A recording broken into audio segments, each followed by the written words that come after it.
Hello and welcome to On the Preds with me, your host, Alex Doherty of A to Z Sports, and my co-host, as always, Sean Smith of A to Z Sports. We are in episode 59. It is December 19th. We are a week away from Christmas, and things are not good, Sean. Things are very bad. Yeah, if you can hear the sirens outside of my house, it doesn't sound good either. Good Lord. But I assume that's not what you're talking about, right?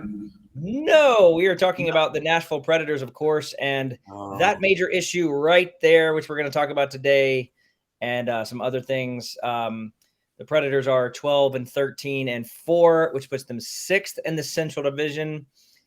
And boy, they have a lot of issues right now. There is not much going well. There's nothing really going well except for maybe UC Saros, but goaltending in general, I think is okay. Yeah.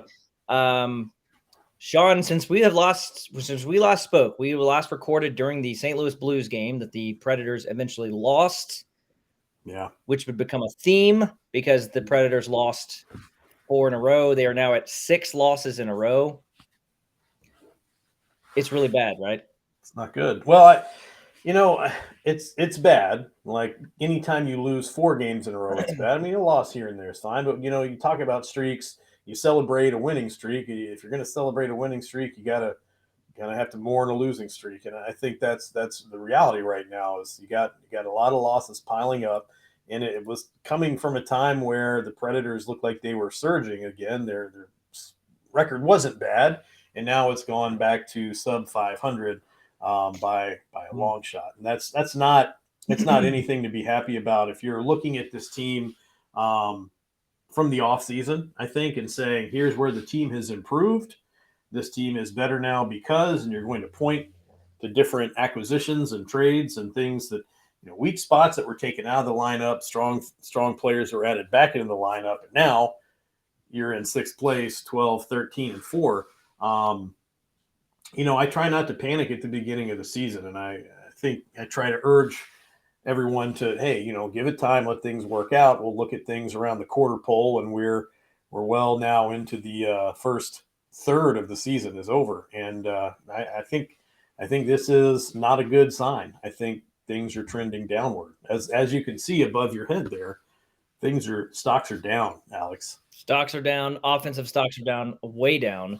Yeah. 3 weeks ago, the Predators had just beaten the Islanders 4-1 on a Saturday. I think it was a Saturday. And maybe it doesn't matter what day it was. They just beaten the Islanders 4-1. They were winning 3. They had won 3 straight. They were 12-9. Things were looking up. And then they played the Lightning and lost that game. The Senators in the Blues game. Then they lost to the Oilers again, and then they lost to the Jets in overtime, and then Saturday they lost to the Avalanche. They've lost 6 straight. That has created a new kind of conversation, I think, perhaps one we will be having much in the future. We don't want to touch on it too much today, but relating to draft picks, because, I mean, right now they're in, like, 6th. In terms of where they would fit in the draft pick, but obviously with the lottery that could change, so they could move up. They could also move down. I think they when I last looked, they had a 6.5% chance at the number 1 overall pick. It's December 19th. That's going to change a lot. But right now, if you ended the season with a 6.5% chance, or greater, it's not bad odds. It's a lot better than 1% or 0%. That's for sure. And the draft is in Nashville this year. Draft is in your city, and you want to pick. You want to shock the world. You want to have the first pick. You want to pick up some generational talent, right? And that's ideal storybook setting, right? The draft has finally come. And it's in your hometown, and all of a sudden you have the first overall pick in the draft. Wow, what a story. The media types around here, if you know any of them, would probably be all over that one. Yeah, I think so. Even people who don't normally talk about the Predators would probably actually talk about it. But I wanted to just touch on real quick something I wrote late last week, that I think it's easy to get too caught up or too far ahead of yourself when analyzing a team this early, but there are just far too many things on the ice that I see, and that I'm sure you see as well, that look very bad, that are not working. No. And the article I wrote was basically, the idea was that the competitive gap between the Predators and the rest of the league is getting bigger. It is not getting smaller. Things in a small way, John Hines kind of improved a couple things that I think were a problem when he took over. There was a mental gap between how much this team cared about the game and from where they were with Laviolette at the end of that, and then where they were when Hines got there. I think that there were some things that he helped in that area. But I don't know where else that Hines has really taken them.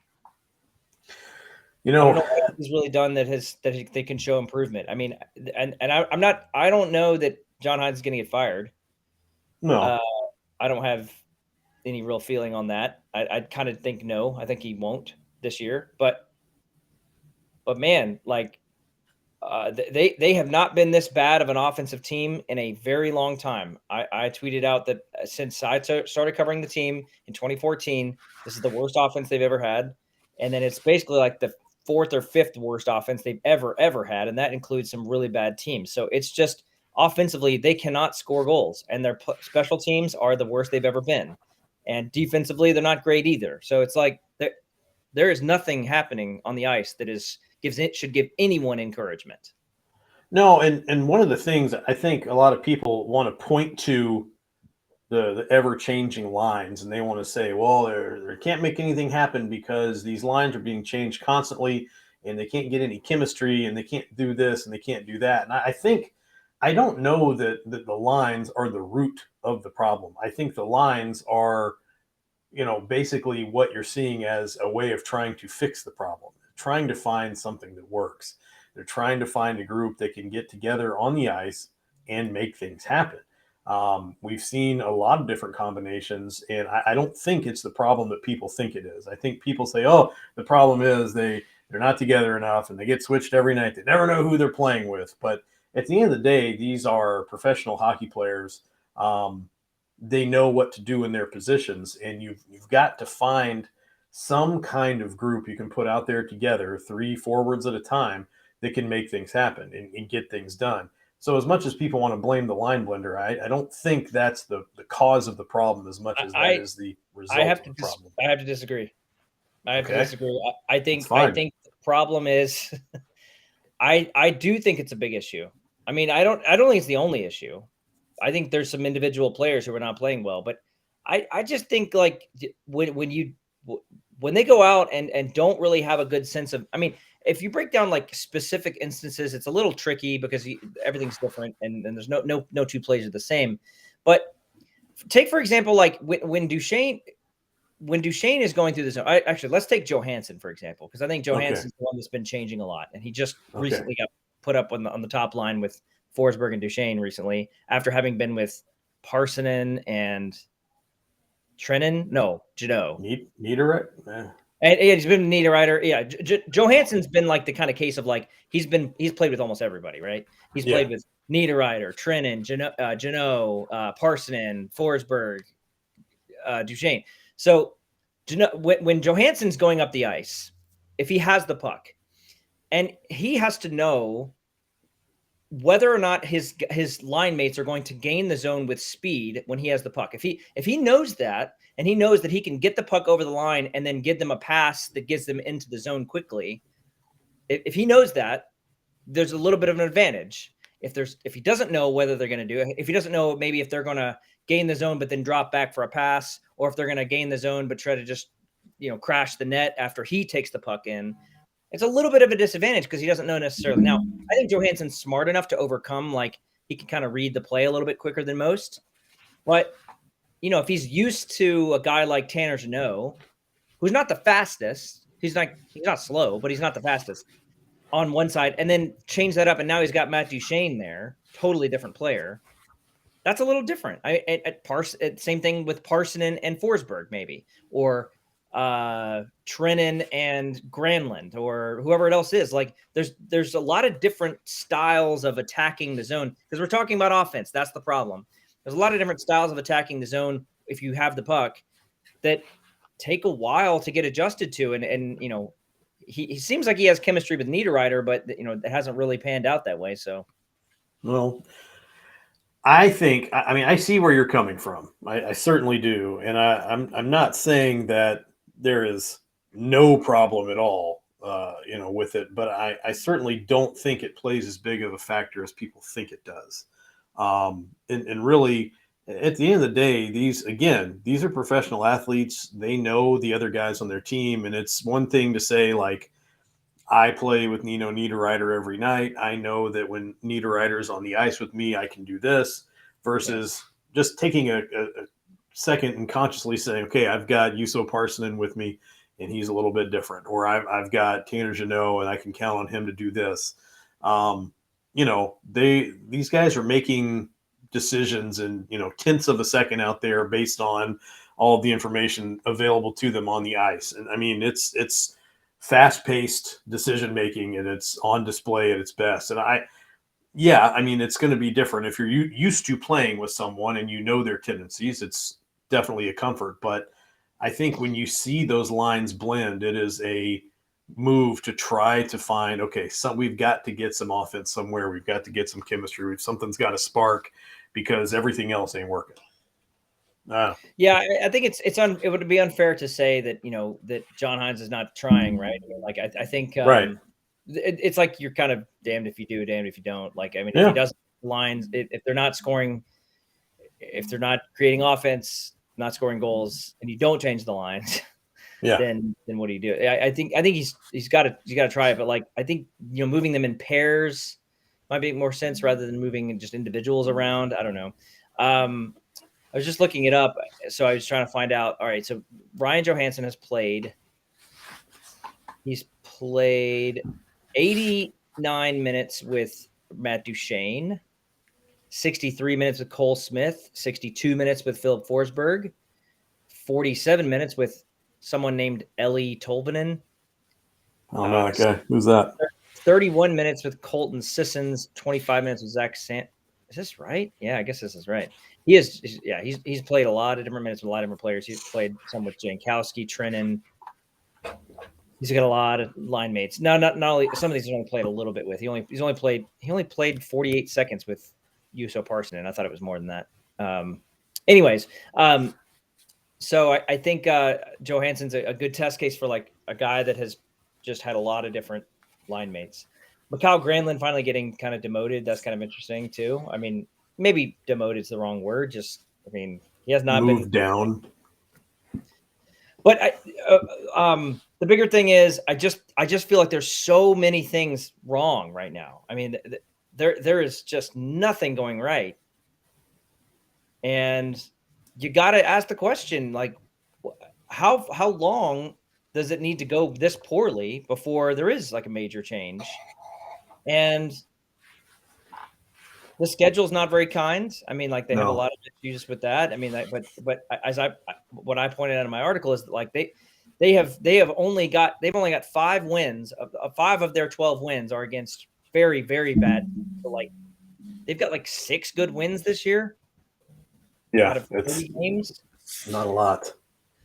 So there's not a lot going well. I think that's a question worth asking. When you say something changes, like I mean, you have already said, and I would agree that you're not that we have any inside information, but we're not looking to see John Hines getting fired in the middle of the season or anything. I think he makes it through the year. What kind of major changes are you talking about? Talking about trades? At least one coach or staff member getting let go. Okay. Or a player getting traded out? I mean, is that a possibility? Yeah. You know, something changing on the hockey side, not the management. We have a little bit of insight. I mean, just based on history, that of Poyle's decision making going into like the firing of Laviolette, for example. He made the statement that he couldn't fire all of the players, Right. so he fired the coach, and so he also couldn't fire Laviolette's assistant coaches, which I think was the first request. Yeah. So when the when the power play was just as bad. Yeah. And there was a big issue with that. Yeah. So I mean, he kind of views things as is this the team not performing up to expectations, or is this the coach not, has he lost the room? Has he done this? And I'd say in this situation, again, you can't go from the offseason you've had and say that you've made these improvements and have the team perform at this level, and then say that,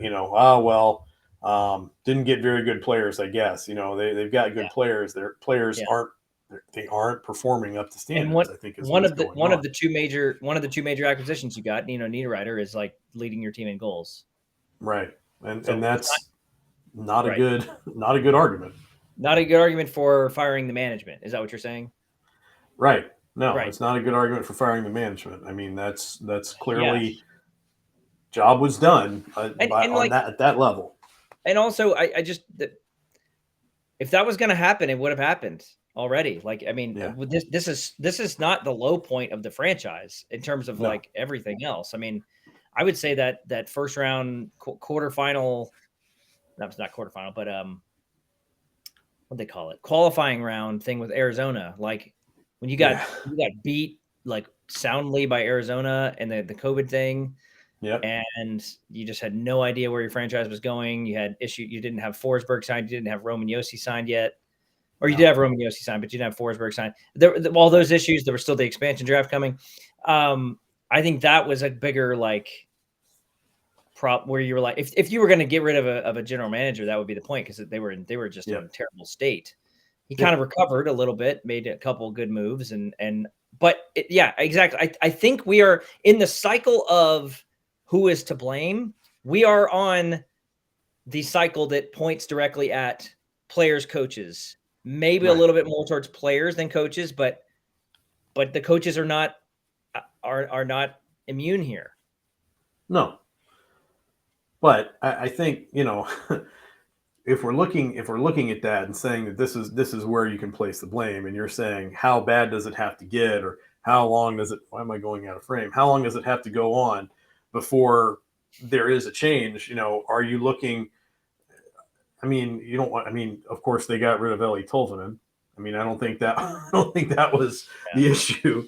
I think that was something else entirely. But they got rid of Eli Tolvanen. Okay, whatever. He's gone. He's in Seattle, I believe. He got healthy scratch there as well. Okay, are you looking at an assistant coach? Power play is bad. Lambert's in charge of the power play. Is that someone they point out and say, okay, hey, power play, we get these opportunities, we're not capitalizing on them. 5-on-5 is one thing, but man advantage, we should be scoring. And I think Dan Lambert is one that I think some have pointed to. And here's why I think it makes the most sense. Lambert was hired in 2019. Lambert was hired under Laviolette. Right. Lambert is not Hines' guy. Now, no. I think John Hines is probably fine with having Lambert around, but he's not like high note, and he doesn't do the same thing that Dan Heino does. He's more of a X's and O's kind of guy. Yeah. I don't think Dan Heino's going. A lot of people are pointing at Dan Heino. I think that's like the last thing that will happen. Yeah, no. I think Dan get rid of him. The players would revolt. I mean, I think they love Dan Heino. I've said before, I think they'd run through a brick wall for the man. Yeah, so. And I also don't think that's his role. I think you need a guy like Dan Heino around to be former player, motivational, kind of like the hockey dad that's like going to be really helpful in certain situations. I mean, he also was a very good player for a number of years, so it's not like he doesn't have the skills there. But Lambert is one that I think could, because and it's also a very confusing one, because he came into the role as a very productive power play coach. Yeah. Like he knew what he was doing. And initially found some. I mean, the team's power play was 7th last year, 7th best. Yeah. Like, that's pretty good. That's compared in the history of the Nashville Predators having a top 10 power play. That's only happened a few times. So that's pretty good. I don't know what's changed. The roster hasn't really changed that much. I mean, they've added Niederreiter. They've changed some things up, like grouping wise. Right. But like, all right. So the other day, and I'm sorry I'm going long on this, but the other day they had that team meeting that was pretty much all about the power play. This is before, before the Edmonton game, maybe. I think it was before the Edmonton game. And they had team meetings all day, and it was all about the power play. And then they trotted out a new look power play that was a pretty decent group of players. I can't remember exactly. I think it was like Parson was on it. It was Forsberg, Yossi,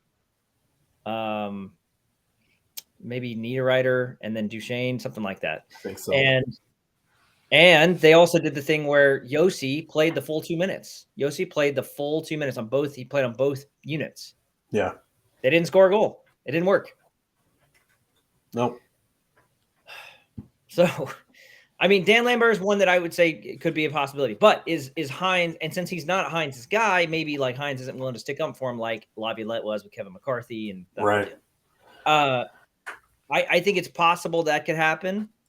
Who knows? But what is that going to do? I mean, like, so you're going to swap out one power play coach for another power play coach. What, this new power play coach is going to be able to unlock the secret? I mean, I think that's kind of a desperate move, but I could see it happening. Well, and I agree. If there's, and the reason I was kind of pushing you is you say a change, a major change. What are you talking about? That's kind of where I would be looking, would be to see an assistant coach, possibly Lambert, because he is in charge of the power play. And the power play, it doesn't look good. And I don't mean like, we've looked at we've crunched the numbers, we've looked deeper at it, and we've looked at schemes. And I mean, like, I think everyone can watch the power play and say, this isn't good. Yeah. Nothing's getting up close. At no point in this 2 minutes did I see anything that would have given them a chance to score. It doesn't look like they have an extra man out there. It doesn't look like the other team is down a guy. And when it's that bad, that's where I think your attention has to go, because there's not one guy on the power play, but there's one guy in charge of the power play. And so I think if you're looking for a major change, that's the most likely thing I think you'd see happen. And if they bring someone new in, I mean, it's not like he's got a secret book that this is how the power play works and we're going to be great from here on out. But if the players are getting frustrated with the schemes, or they're getting frustrated with the lack of results, they're going to pin that on their coach that's leading it. They lose confidence. Just a new person could be enough of a change to kind of refocus, re-energize that group. So that's kind of where I would look for something to change. For those of you out there who are like, what's going to happen? When's there going to be what's going to come as a result of all these losses piling up? That's my assumption, is if something were going to happen, it would be something like that. And I think if you were trying to get the team re-energized, maybe that's the way to do it. But let me tell you this, Shaun, if you were looking to get re-energized in your life right now, if you wanted to maybe live better, feel better, or sleep better every single day of your life, you've got to go to Relax the Back, which is in Green Hills here in Nashville, the Relax the Back store. They've got a ton of customized comfort options for the office, for relaxing at home, and for sleeping at night. All those things to help you live better, feel better, and sleep better. I'm talking about ergonomic office chairs, zero gravity chairs that are amazing as soon as you sit in them and get switch back into the zero gravity position. You are instantly comfortable, and you probably will fall asleep very quickly. And so they're all perfect for getting your spine in the correct position so you can work better every day. They've got it all there at the store. If you look at our YouTube, if you're watching on YouTube, you can see pictures of their store there. There's really nice massage chairs that are great for a workout recovery, or if you're coming over recovering from an injury. There's Tempur-Pedic and Technogel mattresses that are incredible to sleep on, as well as wedge systems and pillows, all kinds of stuff there to help you get your sleep on, if you know what I mean. But you've just got to check it all out at the Relax the Back store in Green Hills, 2020 Glen Echo Road, right there in the middle of Green Hills. Probably pretty packed over there right now because it's Christmas time, but Go in there and talk to Glenn, talk to a sleep agent who is on hand every day about the 4 pillars of wellness, which are healthy sleep, healthy body, healthy work, and healthy mind. Alex, if Santa were to bring me a zero gravity chair, I'd be the happiest boy in Tennessee. I bet you would. That'd be awesome. I am not going to be doing that. So, but you said Santa, so Santa. Yeah, well, I mean, if you wanted to bring me one, I'd be happy too. But so defensively, the team is in a weird situation right now. They just sent Kevin Gravel and Roland McCown back down to Milwaukee, which I think the roster is at 21. That's 13 forwards, 6 defensemen, and 2 goalies. Yeah. But as we were talking before the show, that means that Alex Carrier is the one. Alex Carrier has been out for a week, and he has been termed week to week by the Predators. Perhaps he is back. So he was literally only 1 week in that injury. But right now they only have, by my count, 5 healthy defensemen. So I'm guessing either Alex Carrier is coming back, which is the more likely scenario, or maybe Borowiecki or McDonough are coming off of IR. I can't see that really happening, but just because of how serious those injuries were. Maybe the Carrier one ended up being not as bad as I thought. Well, timelines change, and we don't, because we're not getting, they've been on the road, and we don't get the Zoom access like we had during COVID. You don't get that that constant update that we were kind of getting used to there for a couple of seasons. So, when they're on the road, we don't have access to them unless we're there, which we're not. But I'm assuming that it's just behind the scenes that timeline shifted because he either, like you said, it wasn't as serious as first or initially thought, or potentially he's just recovered quicker than they had expected. And it's now that the team is, I don't think they took him on the trip. I think they left him here. They took Lazan with them. Okay. And I think probably once they got back and talked to the team doctors and they were able to say, he'll be good to go. That's my guess. I don't know. I have no idea. Lozon didn't miss that many games either. Lozon was day to day. And I think that most people thought the Lozon injury was worse than the Carrier injury initially, right? Like the Lozon injury looked pretty dangerous. Like I thought concussion. I thought concussion too, but it's funny because he came off shaking his hand, didn't he? He's the one that was shaking his hand. It looked like he got his head smashed into the glass, but I think his hand hit the dasher, and that's probably where the bulk of that impact was. That was against Ottawa, and the team. So he missed. So Lozon only missed 2 games, maybe. He missed 3 games. Lozon missed 3 games. Carrier's missed 4 games now. Yeah. So yeah, I guess I mean we're probably going to see those guys back. But the other bit of team news that we got just before we started recording this, I'll let you talk about this, Shaun. But the team recalled Tommy Novak from Milwaukee. That's right, Tommy Novak, and I'll tell you, I put an article out about this last week, and it's something I've really, it's kind of been a mystery, I guess you could say, for me, was that Novak. He did not start last season at the NHL level.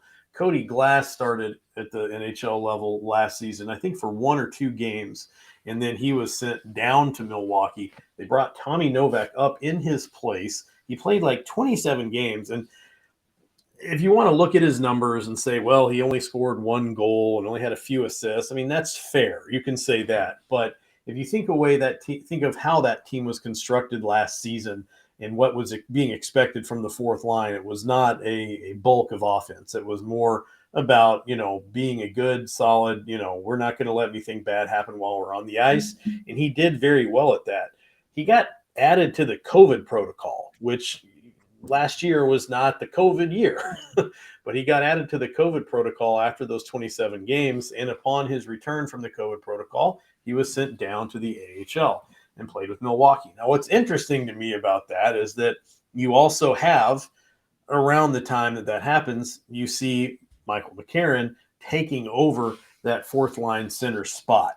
And that's kind of a spot he's held on to for a very long time. But with him entering into the players assistance program, you kind of have this big opening on the team. And it made the most sense to me that Novak would be the one to call up, not because that was who McCarron replaced initially, but because Novak is having an outstanding season in the AHL. And he had a good season last season, and he even had a good season the year before. So it's not like this is some guy who's a slouch. This is a guy who's I brought up my article here, which I'd strongly encourage you to go to A2ZSports.com to read this. But I will tell you, let's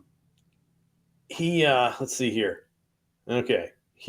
Last season when he went back to the AHL, he finished with, 7 goals, 27 assists, and 34 points in only 42 games. It was 7th on the team in scoring.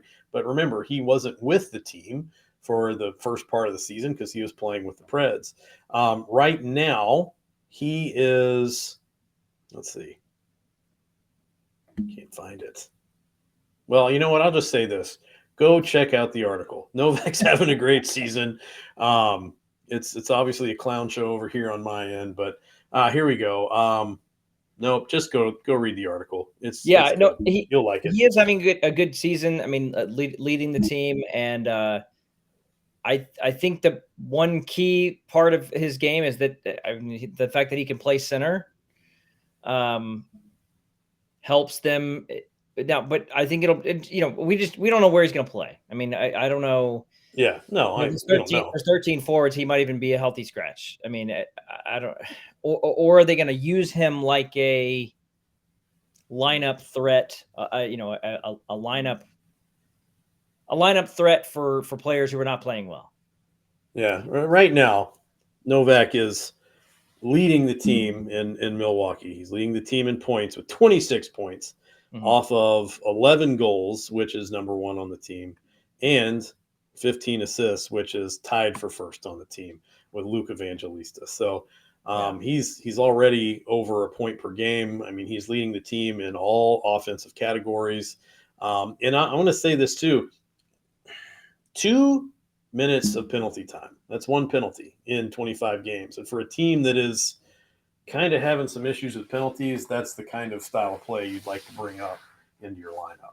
So I think that's probably, again, don't know if he's going to play, don't know if where he's going to play, but if you're going to make an addition to your team, that's probably the smartest one to make right now. Yeah, I think the other one would be Tomasino, who seems to be back and rolling with Milwaukee. I mean, if this one works, if Tommy Novak comes out and plays well, then maybe they go back to the well and get someone else from Milwaukee like Tomasino. Tomasino and Tommy Novak, by the way, had pretty good chemistry going early on in their careers in Nashville. Yeah. Not for a very long time, but in the brief time that they played together. Yeah. So, that's kind of where things are at right now. I mean, the Predators are not good, and things are, they've lost 6 straight. And guess who comes to town tonight? The Edmonton Oilers. Oh boy. At that game, and it's just like it's getting ridiculous with Leon Draisaitl and Connor McDavid, and I mean, there's this one's definitely you can chalk it up as a loss. I think if you somehow beat the Oilers, I doubt you're doing it with a low scoring game. I mean, you're going to have to find offense, to beat them. And, if you beat the Oilers in a shootout, are you really feeling good about it? I mean, I guess so, because you finally found some offense, but they have the Oilers tonight, and then they play in Chicago against the Blackhawks on Wednesday. Probably the only team in the Central Division you can definitely say is worse than them. I think the Chicago Blackhawks are worse than them. Maybe that's a win. Yeah. And then they go to Colorado, or then they have Colorado on Friday. Is that Friday? Yeah, Friday. Monday, Wednesday, Friday week this week, which is weird. Yeah. It is a weird week. Against the Avalanche. And then they have 2 days off until after the Christmas break. But so 3 games against two against teams that just beat you soundly every time, and 1 against a team that's pretty bad. Seems like a 1-2 kind of week to me. I mean, maybe they break the losing streak on Wednesday, but what is that really going to do? I mean, it'll break their losing streak, right? It'll do that if nothing else. I was looking here. I thought I'd brought up some cool and I use the term cool very lightly here, some cool stats about playing against the Oilers that I think everyone should be aware of headed into the game. But Predators haven't beat the Oilers in a long time. Yeah, it's been a while. Seasons, not months. Yeah. But and I don't think it was my stat that came up, but the amount of offense that has come from Leon Draisaitl and Connor McDavid against the Predators during that stretch is ridiculous. I mean, it's unreal what those two have been able to hang on the Predators' defense and goaltenders. So, look, you had a game against Colorado where McKinnon wasn't playing, didn't end very well. Now you've got a game against Edmonton where McDavid and Draisaitl are both playing. Don't feel great about it.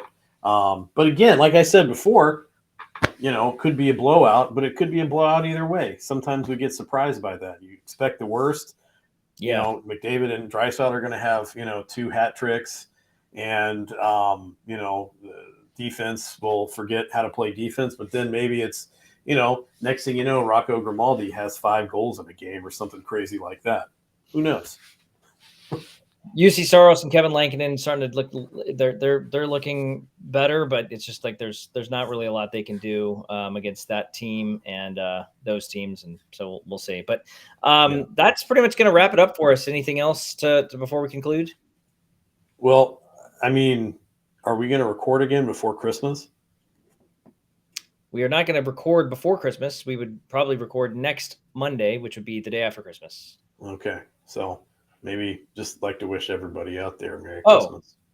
Oh, yes. I forgot to decorate. I forgot to decorate, Alex. Okay.